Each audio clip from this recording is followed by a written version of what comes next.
Fala galera, sejam bem-vindos a bordo. Eu sou o William, criador de conteúdo aqui do canal Rotas do Brasil, e essa é mais uma edição do quadro Sessão Nostalgia. Nesse quadro a gente vê as frotas das empresas em ordem cronológica, lá desde os primórdios até os tempos mais atuais, e temos a oportunidade de ver para onde esses veículos foram depois de deixarem essas empresas, as grandes empresas do Brasil. Atualmente o quadro fala sobre a Transbrasiliana. Esse aqui é o 31º e penúltimo episódio do Sessão Nostalgia da Transbrasiliana. Pois é, tem só mais um episódio. Eu queria já deixar um recado para vocês ficarem ligados nesse último episódio, porque é nele que vamos abrir a votação para vocês escolherem a próxima empresa a protagonizar esse quadro. Empresa essa que deverá ser da região norte do Brasil, porque é a única região que nunca teve uma empresa aqui no Sessão Nostalgia. Hoje a gente vai falar de veículos adquiridos em 2014 e 2015 pela Transbrasiliana. Existem outros veículos adquiridos também em 2015, são esses que irão aparecer no último episódio. Hoje a gente vai ver carros voltados para operações rodoviárias. Tem um único carro que a empresa comprou em 2014 e um lote de 9 para operações rodoviárias que ela recebeu em 2015. Então vamos curtindo esses últimos episódios aqui do Sessão Nostalgia da Transbrasiliana. Eu particularmente gostei bastante, conheci muito sobre a empresa enquanto eu contava essas histórias aqui sobre ela, enquanto pesquisava o destino dos carros que a empresa teve. Mas já vamos nos preparando aí para mudar a chave e começar a conhecer outra história diferente já a partir da próxima semana. Se você gosta aqui do Sessão Nostalgia, se você gosta desse trabalho que a gente faz de pesquisar os carros, quantos carros foram comprados em cada ano, mostrar para onde os carros foram, deixem o like de vocês, ele é muito importante para o canal. Se inscrevam se não forem inscritos ainda. E claro, compartilhem o vídeo nas redes sociais de vocês se vocês tiverem gostado do conteúdo final. Dito isso, vamos então para o 31º episódio de Sessão Nostalgia da Transbrasiliana e vamos conhecer esses carros rodoviários aí que chegaram para a empresa em 2014 e 2015.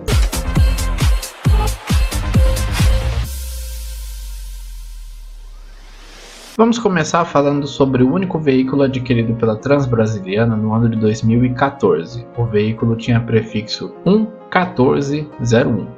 Esse veículo tinha a carroceria da Irizar, do modelo i6 350. Ele é o único i6 350 de toda a história da Transbrasiliana. E ele tinha a chassi da Volkswagen do modelo 17260. Nessa foto aí que mostra o cockpit do motorista, esse veículo ainda não tinha nem recebido as placas, né? Ele era 0 km ainda. Esse carro tinha 42 poltronas. Nos padrões atuais ele seria classificado aí como executivo. E o interior desse carro era muito bonito. As poltronas vermelhas, as cortinas combinando com as cores das poltronas.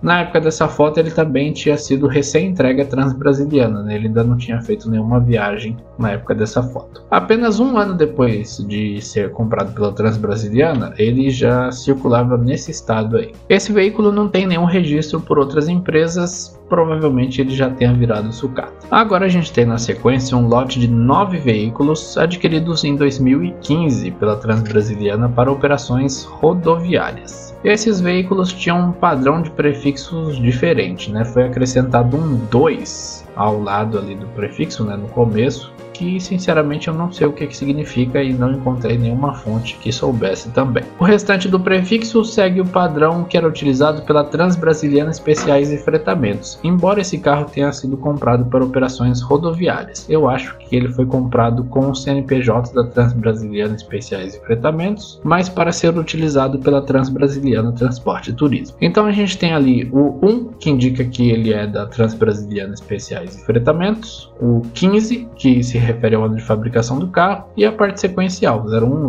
02, 03 e por aí vai. São no total então 9 carros. Eles têm carroceria da Marco Polo do modelo Viage G7 1050 e chassi da Volkswagen do modelo 17260. Vamos conhecer esses carros individualmente e ver por onde que eles andam hoje em dia. O bacana desse lote é que todos os carros têm registro por outras empresas e quase todos seguem rodando até os dias de hoje pelas suas respectivas novas empresas.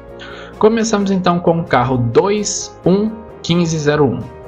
Esse veículo, na época sem placas ainda, recém-entregue pela Marco Polo, depois de sair da Transbrasiliana, foi vendido para a empresa Danistur, empresa que é da cidade de Ipameri, no estado de Goiás. A Danistur faz parte de um grupo de empresas que eu acho que surgiram para preencher um vazio deixado pela Transbrasiliana. Conforme a empresa foi enfraquecendo de 2010, 2011, 2012 para frente, algumas empresas foram surgindo e algumas delas inclusive foram se tornando grandes para preencher esse vazio deixado pela Transbrasiliana, começar a atender rotas que a Transbrasiliana já não estava dando conta de atender. Então a gente tem várias dessas empresas, talvez eu esqueça algumas aqui, mas a gente tem Danistur, Fabtur, Gabriele Day, Real Maia, enfim, tem uma série de outras empresas que são ou do estado de Goiás, ou do estado de Tocantins, ou do estado do Pará, que são empresas que surgiram para começar a operar nessas rotas que a Transbrasiliana já não estava dando conta mais de atender e que lá no passado ela operava com uma certa exclusividade. Essas empresas, por exemplo, a Real Maia se tornou uma empresa gigantesca, né? A Real Maia Transportes Terrestres, a Real Maia Turismo e Cargas, que é a Real Maia Laranja,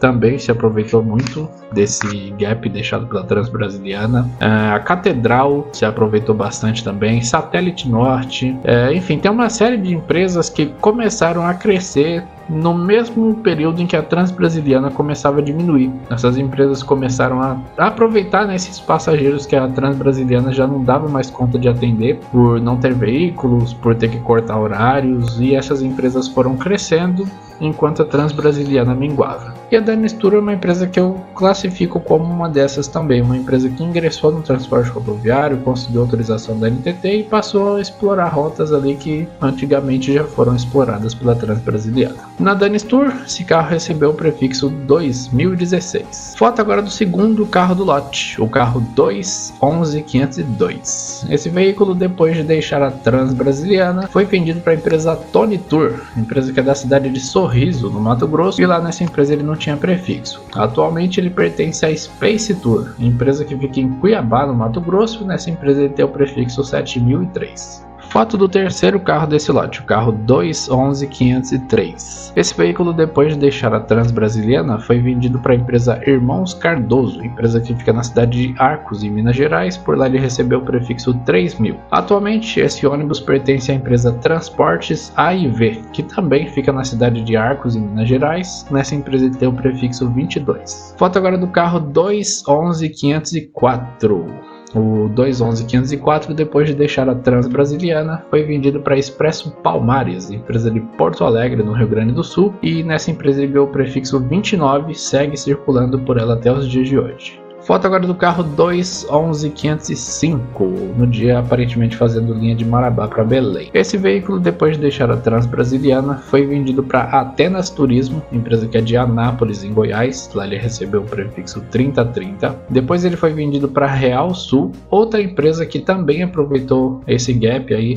deixado pela Transbrasiliana. Esqueci de citar ela lá quando eu estava explanando sobre isso. Na Real Sul esse carro ganhou o prefixo 2015-122 e atualmente este carro está na empresa Lazer Transportes, empresa que é de Nova Odessa, em São Paulo. Nessa empresa ele tem o prefixo 1504. Agora a gente tem foto aí do carro 211506, veículo novinho na época, estava sem placas ainda. Esses veículos rodaram muito pouco tempo pela Transbrasiliana, a maioria deles foi vendido com 1, 2, 3 anos de uso.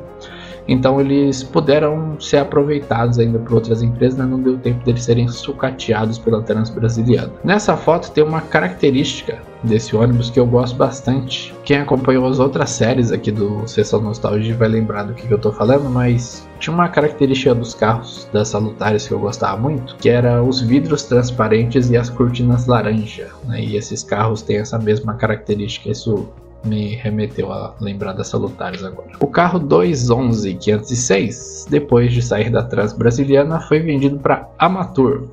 Amatur é empresa de Boa Vista, em Roraima. Lá ele recebeu o prefixo 2501. Depois, esse carro foi vendido para a empresa Santa Paulina do Norte, empresa que é de Porto Velho, em Rondônia. Nessa empresa ele não tinha prefixo. Atualmente, este carro pertence a Uiramuta Transportes, empresa de Boa Vista, em Roraima. Lá ele não tem prefixo também. Foto agora do carro 211507, mais uma foto feita aí em Belém do Pará. Esse veículo, depois de sair da Transbrasiliana, foi vendido para a empresa Tonitur, empresa que é de Sorriso, no Mato Grosso. Lá ele continuou rodando com o nome da Transbrasiliana, com prefixo. A empresa não se deu o trabalho de descaracterizar o carro. Depois ele foi vendido para Astrotur, empresa que é de Recife, no Pernambuco, onde ele ganhou o prefixo 1502. Foto agora do oitavo carro do lote, o carro 211-508, mais uma foto feita em Belém. Esse veículo, depois da Transbrasiliana, foi vendido para JJ Tour, empresa de Anápolis, no Goiás. Essa empresa também faz parte daquele grupo de empresas que eu classifico que surgiram para cobrir essa demanda que a Transbrasiliana começou a deixar para trás. E aí tem JJ Tour, tem Jarley Tour também, que é uma outra empresa que eu também coloco nesse grupo. Tem uma série de empresas que operam saindo ali de Goiânia, que, pelo menos na minha opinião, elas surgiram para aproveitar essa demanda. Esse veículo também já deixou a JJ Tour. Atualmente ele pertence à empresa Anel Serviços e Locações, empresa que é de Parauapebas, no Pará. Lá ele tem o prefixo 92. Agora nós temos foto do último carro desse lote, o carro 211-509. Esse veículo, depois de deixar a Transbrasiliana, também foi vendido para Expresso Palmares, empresa de Porto Alegre, no Rio Grande do Sul. Lá ele ganhou o prefixo 42 e ele continua rodando por essa empresa até os dias de hoje, fazendo linhas intermunicipais lá no estado do Rio Grande do Sul. Bom, galera, chegamos ao fim de mais um episódio de Sessão Nostalgia da Transbrasiliana, hoje trazendo então esses carros adquiridos em 2014 e 2015 pela empresa. Espero que vocês tenham gostado do vídeo, eu vou ficando por aqui e até a próxima edição do quadro Sessão Nostalgia, com o último capítulo de Sessão Nostalgia da Transbrasiliana e também a votação para a gente escolher a próxima empresa. Fui!